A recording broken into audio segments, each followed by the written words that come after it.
Láng Shen, a handsome and talented god of justice in Chinese mythology, holds a prominent position in both folklore and Taoist pantheon.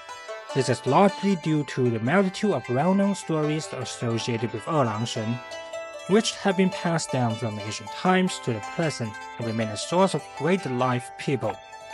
Today, let me tell the classic tale of 二郎神担山赶日. 二郎神 bearing the mountain and chasing the sun.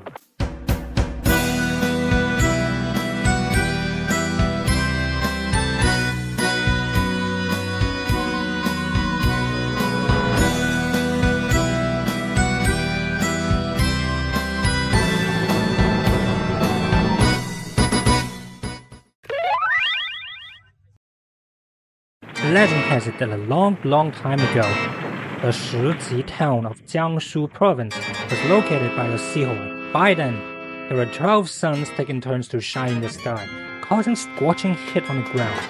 The vegetation withered, and people sweated profusely, enduring unbearable hardship. 靜，你唔使撥啦，為師唔熱。師傅啊！ 我唔攰啊，撥多陣添啊！乜鬼嘢地方嚟嘅？咁個太陽。 At that time, on a mountain in the southeast of Shuyi County, there was a master with boundless Fashu powers. His most accomplished disciple was 二郎神. Determined to capture the sun and rid the people of this calamity, 二郎神 set out on the mission. The 12 sons proved no match for him and fled in fear. 二郎神 pursued them relentlessly with his immense strength and swift movements, and was accompanied by his heaven-barking hound, 哮天犬. Every time he took a step, he would end up ahead of the sun, making it difficult to capture. In a stroke of brilliance, he quickly uprooted a giant tree and turned it into a carrying pole, using it to lift 2 mountains and continue the pursuit of the sun. With this approach, 二郎神 speed matched neither falling behind nor overtaking the sun, allowing him to successfully capture it. 二郎神 carried the mountains and chased the sun all the way to the eastern sea. Out of the 12 suns, he had already knocked down 10 of them. The 11th sun was so frightened that it turned pale and plunged into the sea. 二郎神 then turned back and caught the last sun. Just as he was about to throw the sun onto a mountain, he suddenly heard a stern voice from the sky. Oh, my dear disciples, you must not act recklessly. Your intention is to save all living beings in the world. But if you were to destroy all the suns, wouldn't the earth be plunged into darkness? 二郎神 paused down and looked up, and turned out to be his own master. Considering the wisdom of his master's words, he decided to spare the last sun. From then on, the particular sun started rising and setting at regular intervals, shining upon the world in an orderly manner. The sun that had plunged into the sea no longer dared to show itself during the day. It would only come out at night, picking at the mortal world, and thus it transformed into the moon as we know it today. The sun had been frightened by 二郎神, and its pale appearances remain unchanged till now, which is why the moon emits a continuous white light unlike the sun. Afterward, 二郎神 placed the 2 mountains he had carried on his shoulders by the seaside, which are known as Liu Mountain and Mao Mountain within the territory of Shiji Town, Sihong County. Near the southwestern side of Mao Mountain, there was a long earth ridge connecting the 2 mountains, which is the carrying pole used by 二郎神 to bear the mountains. According to Shanhai Jing, the suns are actually 10 heavenly birds named Jinwu, the golden crows, who live in the godly tree Fusang.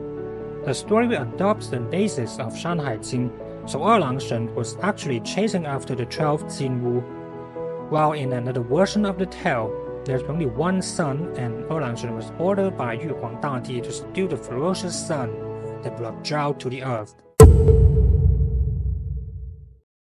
Despite the common version of the legend, there are many different versions of the same tale with more or less alterations fit to the local area. One particular is the Sichuan province, the birthplace of 二郎神. One of the main streams of Dujiangye and Neijiang rivers, the Baitiao River, nurtured the famous legendary tale of 二郎 carrying the mountain to chase the sun.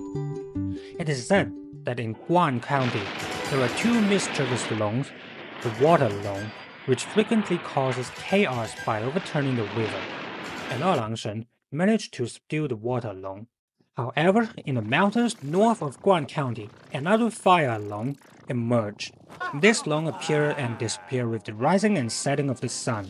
Determined to defeat the fire Láng, Láng Shen decided to carry the mountain and dig a channel to divert water to control the Láng before the sunset. He sought out a divine tree from the Yulei mountain to make a shoulder pole and wove a large bamboo basket in the bamboo forest of the Zhaogong mountain, which was big enough to hold 2 mountains.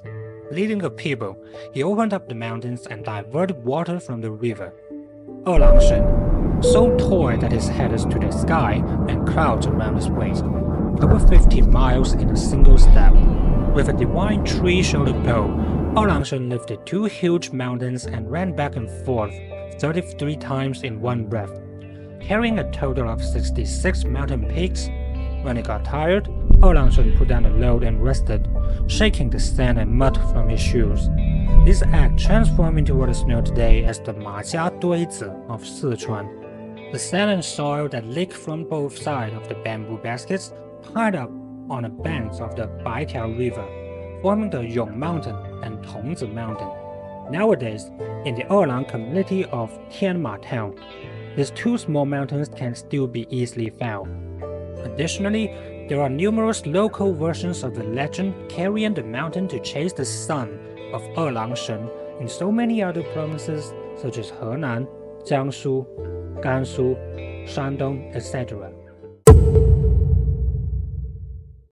一至洋洋離家鄉，二郎擔山趕太陽，三隻神眼色鬼怪，四山五岳六聖幫，七火獨日山岳鎮，八九兄弟撞海疆，十帝流着計日夜，東西周山壓兩狂，九惡除去天地安，陰陽平衡喜洋洋。欲問二郎今何在？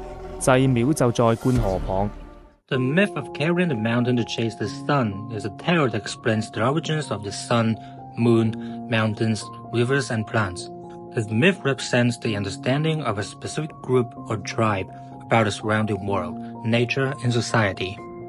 It encompasses diverse oppositions with nature, between humans and nature, and within human society, aiming to resolve these conflicts.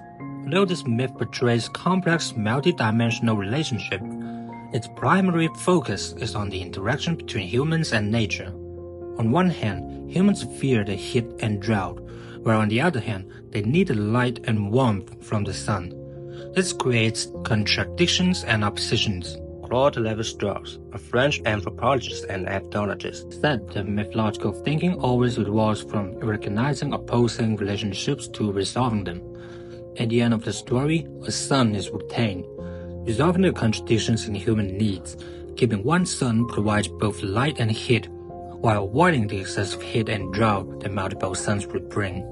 The legend of carrying the mountain to chase the sun is spread throughout the country, with carrying the mountain and chasing the sun being the 2 core elements of this legend, often referred to as the central theme. The legend of carrying the mountain to chase the sun was not only passed down through oral traditions among the Kwame people, but also adapted into literary works by Asian scholars. In the Yuan Dynasty miscellaneous drama, 西游记杂剧 二郎神 sings. 猫高丹五岳轴金屋 This demonstrates its significant influence in wide dissemination, as Lu Xun wrote in A Brief History of Chinese Fiction. In ancient times, the early people witnessed the ever-changing phenomena of the world and constant variations. When this phenomena surpasses the realm of human capabilities, they created various myths to explain them. What we now call myths were once these explanations.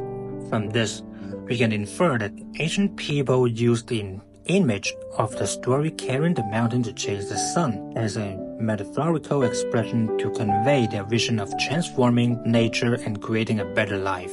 If you enjoyed the video, hit like button and subscribe. Stay tuned at Don't Be Serious for more Chinese urban legends and Chinese mythology stories. Until then, I will see you in the myth.